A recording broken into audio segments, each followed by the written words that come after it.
I could command empires, but my daughter's silent tears were an enigma I couldn't solve. Then, a hidden diary revealed my deceased wife kept a secret about Lily, a truth that didn't just break my heart, but shattered the man I thought I was. My world was one of balance sheets and boardrooms, of stock prices that rose and fell with the tides of my command. I am Arthur Blackwood, and I built an empire from nothing but grit and an uncanny ability to see the future of the market. I could predict the trajectory of a company with a single glance at its quarterly report. I could navigate the most hostile takeover with the calm precision of a surgeon. I could control everything, except the silent tears of my 8-year-old daughter, Lily. Lily had always been my sunbeam. After my wife, Eleanor, passed away when Lily was just a toddler, she became the singular focus of my world. The one soft, warm thing in my life of cold, hard numbers. She had her mother's laugh, a sound like wind chimes in a summer breeze, and her eyes held the same spark of endless curiosity. She was my perfect creation, my legacy, the one thing I had gotten unequivocally right, until she started to cry. It began subtly, a glistening track on her cheek as she stared out the window of her playroom, a room filled with every toy a child could ever dream of. A quiet sniffle at the dinner table, a magnificent mahogany expanse that usually echoed with her cheerful chatter. I first dismissed it as childhood melancholy, a fleeting sadness that would pass. I tried to fix it the only way I knew how. I bought her things: a pony with a coat like spun gold, a dollhouse so elaborate it had working electricity, a trip to Paris to see the Eiffel Tower sparkle just for her. Each gift was met with a polite, hollow, "thank you," and then later, when she thought I wasn't looking, the tears would return. They weren't loud, screaming tantrums. They were worse. They were quiet, desolate tears of a grief too heavy for her small shoulders. She was becoming a ghost in our own home, a mansion so large you could shout and not be heard in the next wing. The silence in our home, once peaceful, grew teeth. It gnawed at me during late-night conference calls and haunted me in the reflection of my polished marble floors. I brought in the best child psychologist money could buy. They spoke to her in soft, gentle tones, using puppets and drawing pads to try and coax out the source of her sorrow. They came back to me with frustratingly vague diagnoses: adjustment issues, unprocessed grief for her mother, a sensitive disposition. They gave me pamphlets and advice. Spend more quality time with her, they'd say. And I tried. I cleared my schedule. We built Lego castles. We had picnics on the vast lawns of our estate. I even learned the names of all her dolls. For a moment, a flicker of the old Lily would return, a small smile, a brief laugh. But then, like the sun slipping behind a cloud, the sadness would descend again, and the silent tears would fall. The only other constant in Lily's life was Maria, our head housekeeper. Maria had been with us since before Lily was born. She was a kind, quiet woman with warm hands and a calming presence. She was more of a grandmother to Lily than an employee. It was Maria who taught her how to bake cookies, Maria who braided her hair each morning, Maria who held her when she had a nightmare. I noticed that Lily's crying spells seemed to lessen when Maria was near. She would cling to the housekeeper's apron, her small face buried in the soft cotton, and her sobs would subside into shaky breaths. I thought perhaps that Maria was the key, but when I tried to ask her, she would just shake her head sadly. "She is a little flower with a heavy heart, Mr. Blackwood," she would say, in her soft, accented English. "She will bloom again when she is ready." Her answers were as cryptic and unhelpful as the psychologist's. Then 2 weeks ago, the bottom fell out. I came home from a business trip to find a simple, folded letter on my desk. It was from Maria. She was leaving. Effective immediately. No 2 weeks' notice, no grand farewell. Just a few lines expressing her gratitude for the years of employment, and a simple, "I am sorry, but I can no longer stay." My calls to her phone went straight to voicemail. She had vanished, and Lily shattered. The silent tears became gut-wrenching sobs. She refused to eat, refused to leave her room. She just sat on her bed, clutching a small, worn teddy bear one Maria had mended for her 100 times, and cried until she fell into an exhausted sleep. I was desperate, a king in a castle with no army to fight the invisible monster tormenting my child.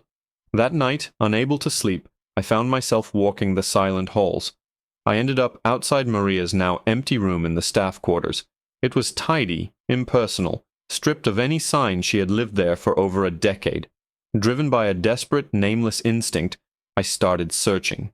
I didn't know what I was looking for. A note? A clue? Anything. I checked the drawers, the closet, under the bed. Nothing. Frustrated, I was about to leave when my foot scuffed against a loose floorboard beneath the small writing desk. My heart hammered against my ribs. I knelt, pried the board up with my fingertips. And there, nestled in the dark space below, was a small, leather-bound journal.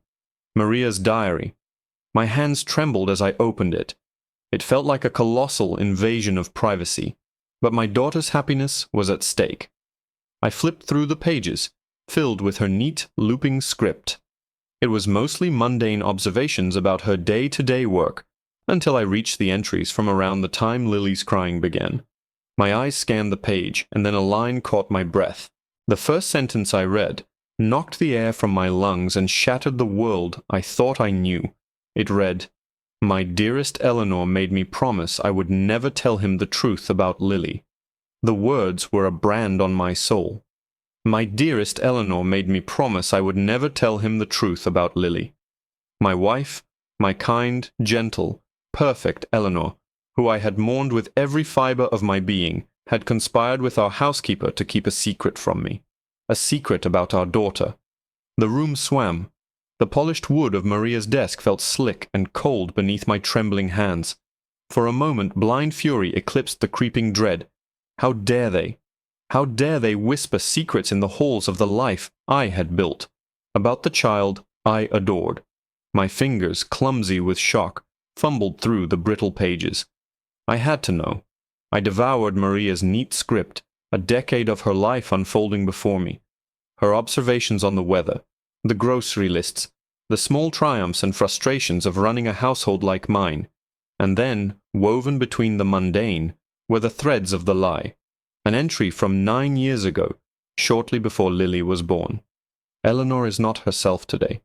She says it is the pregnancy, but I see a fear in her eyes I have never seen before.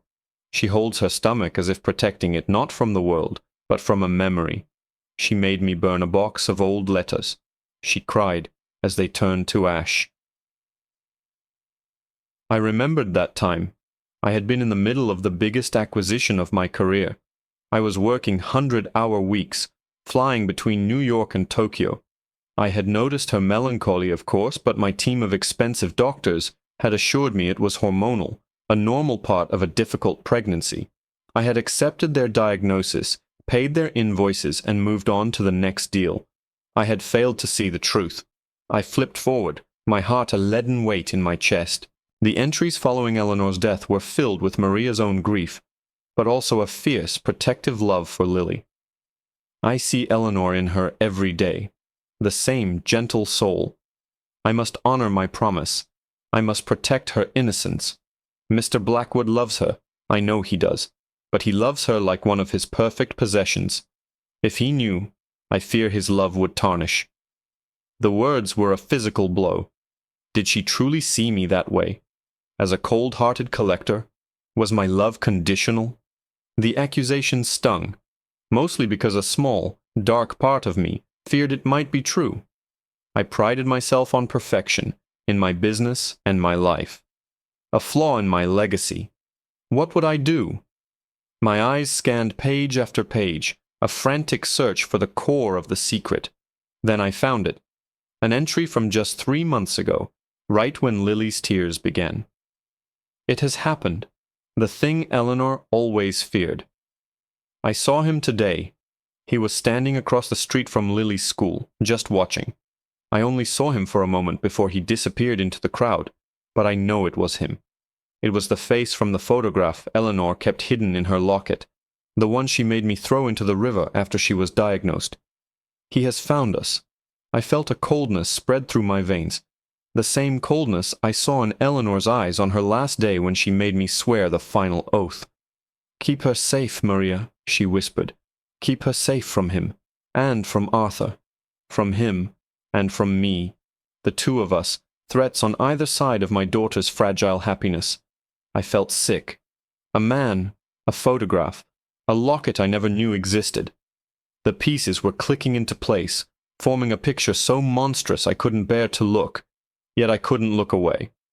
Maria's subsequent entries were frantic, filled with paranoia. She documented seeing the man again, sometimes near the estate, once in the town market. He never approached. He just watched. Lily saw him today. Maria had written 6 weeks ago. He was near the park.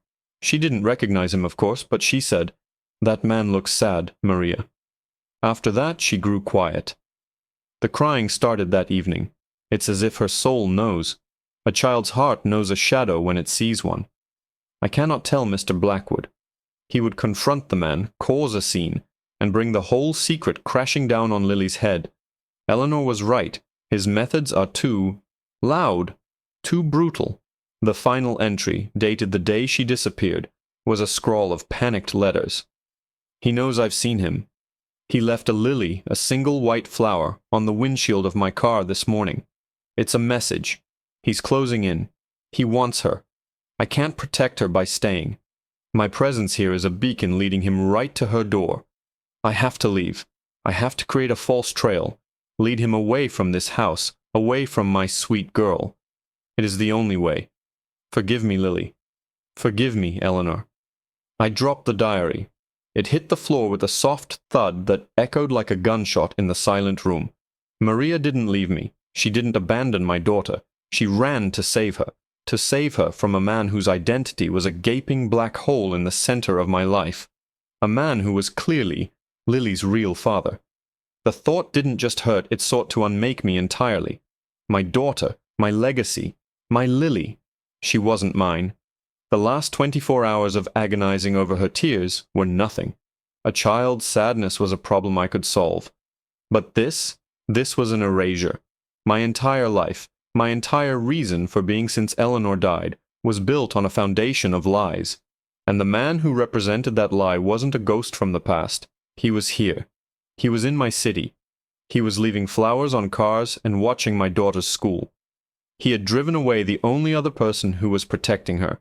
Now there was only me, and I didn't even know what I was fighting. A cold dread, far deeper than any market crash, washed over me. This man hadn't just come back for his daughter. He had come back for my daughter, and he was using her own silent grief as a weapon to isolate her. The diary lay on the floor, an open wound in the heart of my home. Lily wasn't mine. The words echoed in the vast emptiness of my mind, stripping away every certainty I held. For years I had seen her as a perfect reflection, a continuation of the Blackwood legacy. Her intelligence, her quick wit, her stubborn streak. I had claimed them all as inherited traits, pieces of myself and Eleanor flawlessly combined. Now I saw a stranger. Every smile, every laugh, every tear was suddenly a question. Who did she get that from? Whose eyes looked back at me when she was sad? My first instinct was primal, a surge of possessive rage that vibrated through my bones. I wanted to find this man, this ghost from Eleanor's past, and erase him. I am Arthur Blackwood. I don't lose. I don't share. I destroy threats. My mind, a finely tuned machine for hostile takeovers, immediately began formulating a strategy. I would deploy my security team, the best in the world, men who could find a whisper in a hurricane. I would use my vast network of contacts to comb the city. I would find him, and I would make him disappear, legally or otherwise. Maria was wrong. My methods weren't brutal. They were efficient. They were necessary. But as I stood there, the cold fury began to recede, replaced by the chilling echo of Maria's words. Keep her safe. From Arthur. Eleanor, my dying wife, had feared me as much as this other man. Why? Because she knew me. She knew my first instinct would be to attack, to wage a war without considering the collateral damage. And the collateral damage in this war would be Lily. This wasn't a corporate battle to be won with force and intimidation. This was my daughter's heart. plastering this man's face across a private investigator's desk, turning Lily's life into a fortress under siege. It would only terrify her more. It would confirm her deepest unspoken fear, that the world was a scary place and the sadness she felt was real and dangerous. I would become the monster under her bed. I picked up the diary, its worn leather cover feeling impossibly heavy. I had to think like Eleanor, like Maria. I had to be strategic, yes, but with finesse. I had to understand my enemy before I could defeat him. The diary was my only weapon. I retreated to my study, the one room in the house that was truly mine, a sanctuary of leather and mahogany. And I began to read again, this time not with the frantic panic of a betrayed husband, but with the cold, analytical focus of a strategist. I ignored the emotional gut punches and looked for facts, for patterns, for anything I could use. The locket, the photograph. Maria had thrown it in the river. A dead end. The letters Eleanor burned. Gone. All I had was a ghost, a he with no name. I scoured the pages for any detail, any slip of the tongue Maria might have recorded. There was nothing. Eleanor had been meticulous in erasing this man from her life, but she hadn't erased him from her heart. Maria's entries from years ago painted a picture of a woman deeply in love, but also deeply afraid. She spoke of him today. One entry read, she called him her starving artist. She said his passion was a fire that could warm you or burn you to the ground. She said she had to leave to save herself. A starving artist. It was a breadcrumb, but it was something. My resources were near infinite. I could find every artist who lived in this city a decade ago. It would be a monumental task, but not an impossible one. As I started to sketch out a plan, my phone buzzed. It was the head of Lily's school, Mrs. Gable. My heart seized. "Mr. Blackwood," she said, her voice tight with professional concern. "I'm sorry to call so late. It's about Lily. Her teacher, Ms. Albright, mentioned something today I thought you should be aware of. It's probably nothing, but—" "What is it?" I cut in, my voice sharper than I intended. "Well, Lily hasn't been participating in class, as you know. She just sits and draws in her notebook. Today, Miss Albright took a quiet look over her shoulder.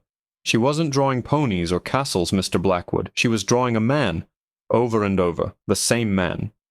The air in my study turned to ice. "What did he look like?" I asked, my voice a low growl. "That's the thing," Mrs. Gable said, a note of confusion in her voice. It was a very good likeness for an 8-year-old. He had dark, curly hair, a sad smile. And according to Miss Albright, what was most striking were his eyes. She said Lily drew them with such detail. They were 2 different colors. Heterochromia. One blue eye, one brown. A rare, unforgettable trait. The vague description of a starving artist suddenly had a face. A unique, identifiable face. A face my daughter, who had supposedly only glimpsed him from a distance, was drawing with obsessive detail. How? How could she know what he looked like so intimately? Had he spoken to her? Had he approached her when no one was looking? The thought sent a bolt of pure, unadulterated terror through me. "Mr. Blackwood? Are you there?" Mrs. Gable's voice pierced my thoughts. "Yes, thank you for telling me," I managed, my throat tight. I ended the call and stared into the darkness outside my window. He wasn't just watching her. He was communicating with her somehow. He had bypassed my security, my staff, my entire fortress. He had found a direct line to my daughter's heart and was pouring his poison into it, turning her sadness into a secret she shared not with her father, but with a stranger. My rage returned, cold and absolute. This was no longer just about a lie from the past. This was an active siege, and my daughter was trapped behind enemy lines. I strode out of my study and up the grand staircase to Lily's room. I had to see the drawings. I had to see the face of the man who was stealing my daughter from me. I pushed open her door gently. She was asleep, tear tracks still glistening on her cheeks in the moonlight. Her sketchbook was on her nightstand. My hand shook as I reached for it. I opened it to the first page and my blood ran cold. It wasn't just a drawing of a man with 2 different colored eyes. It was a self-portrait. In the corner, in Lily's childish scrawl, was a single word. Daddy. The word daddy was a judgment. It was a verdict on a crime I never knew I was committing. I sank to my knees, the sketchbook clutched in my hand, the magnificent, silent mansion suddenly feeling like a prison of my own making. The man in the drawings wasn't a stranger she was secretly meeting. The man with the two different colored eyes, the sad smile, the face she was rendering with such heartbreaking detail. It was me. I stared at the drawing, truly seeing it for the first time. She had captured the exhaustion I tried to hide behind a mask of corporate steel. She had drawn the worry lines around my eyes that I only saw in the mirror at 3 a.m. And the eyes, she had colored one blue and one brown. I scrambled for the logic, the explanation. My eyes were both a clear, steely blue. It didn't make sense. And then, like a photograph developing in a dark room, a memory surfaced. A memory I had buried under a mountain of grief and work. Eleanor. Years ago, before Lily was born, we were at a charity gala. I was wearing a new tuxedo, feeling invincible. Eleanor, radiant in a silver gown, had playfully straightened my tie. "You know," she'd said, her fingers tracing the lapel, "in this light, your eyes do the strangest thing. One looks almost brown. It's my favorite secret about you." We had laughed. It was a trick of the light, a momentary illusion, a lover's secret whispered in a crowd. It was nothing. But to an 8-year-old girl, a girl who studied my face in the rare quiet moments we had, who searched for a connection in the father who was always there but never present, that fleeting illusion could become a defining feature. The starving artist, the man with a passion that could burn. His methods are too loud, too brutal. Maria hadn't been writing about a secret lover. She had been writing about me. Before I built my empire, I was an artist. I painted with a ferocious, all-consuming passion. I lived in a tiny, cold-water flat and poured every ounce of my soul onto canvases. That was the man Eleanor fell in love with. But I saw that life as a weakness, a failure. I starved. So I traded my brushes for balance sheets. I burned my old canvases, literally and figuratively, and became Arthur Blackwood, the billionaire. I thought I was giving Eleanor the world, but in doing so, I had killed the man she loved. The truth crashed down on me with the force of a physical collapse. There was no other man. There never was. The secret Eleanor made Maria keep wasn't that Lily had another father. It was that Lily was losing hers. Eleanor, on her deathbed, had seen the path I was on. She saw me burying my grief in work, replacing love with luxury, becoming a ghost in my own daughter's life. She feared the cold, ruthless tycoon I was becoming. The him Maria wrote about, the man watching the school, the man in the park. It was me. Maria saw me making rare, clumsy attempts to see my daughter, standing at a distance because I no longer knew how to get close. The lily on her windshield wasn't a threat from a stranger. It was a peace offering from me, a ham-fisted attempt to thank her for caring for my daughter, left on her car because I couldn't bring myself to say the words. Maria, paranoid and protective, had misinterpreted everything. She saw a predator closing in, not a father trying to find his way back. She fled, thinking she was saving Lily, when in fact she was completing the isolation. Lily's tears weren't for a phantom father she'd never met. They were for me. She was crying because she missed the daddy who used to exist only in Eleanor's stories, the passionate artist. She was crying for the hollow man who sat across from her at the dinner table, a stranger in her father's suit. The drawing wasn't a portrait of a stranger, it was a portrait of the man she wished I was, a composite of the sad, distant figure she saw every day and the vibrant, loving man from her mother's tales. I closed the sketchbook and placed it gently back on her nightstand. The rage was gone, the shock was gone. All that remained was a profound, bottomless shame. I hadn't been fighting an external enemy for my daughter's heart. The enemy was me, my pride, my ambition, my grief. I had built a fortress of wealth around us, but I had locked myself out and my daughter in. The next morning, I didn't go to the office. I didn't check my stocks. I went to the attic, a place I hadn't been in years. In the back corner, under a dusty canvas sheet, was my old easel and a box of paints, brittle with age. I carried them down to the sunroom, the brightest room in the house, where Lily was silently pushing cereal around her bowl. I didn't say a word. I set up the easel, mixed the paints, and I began to paint. At first she just watched me, her expression wary. I wasn't painting a landscape or a still life. I was painting a memory. Eleanor, laughing in a field of wildflowers, the sun catching in her hair. My hands were clumsy at first, the muscles unused, but slowly the old fire returned. Hours passed. I didn't speak. I just painted, pouring a decade of unspoken grief and love onto the canvas. Finally, a tiny voice broke the silence. "Mommy." I turned. Lily was standing right behind me, her eyes wide, fixed on the emerging image of her mother. "Yes," I said, my voice thick with emotion. "This was your mom. She loved to paint. And so did I." I put down my brush and looked at my daughter, really looked at her, for what felt like the first time. "Lily," I began, my voice cracking, "I am so sorry. The man in your drawings, the sad man, that's been me for a long time, and I'm sorry you had to see him. But I want to be your daddy again, the one your mom told you about." For the first time in months, a genuine emotion crossed her face. Not sadness, but curiosity. She pointed a small finger at the canvas. Can you teach me?" That afternoon, for the first time in forever, the silence in our house wasn't heavy and cold. It was filled with the soft scratch of charcoal on paper, the gentle dip of a brush in water, and the quiet, comfortable presence of a father and a daughter, side by side. I called Maria. I told her everything. She cried on the phone, a mix of relief and regret. She came back the next day, not as a housekeeper but as family. The healing was slow, a fragile thing, but the tears began to lessen. They were replaced by smudges of paint on Lily's cheeks, by questions about her mother, by the shared laughter as I tried to teach her how to mix the perfect shade of sky blue. I hadn't lost my daughter to a ghost from the past. I had almost lost her to the ghost of my future. But now, with a canvas and a set of old brushes, I was finally finding my way back. I was becoming her daddy again, one brushstroke at a time.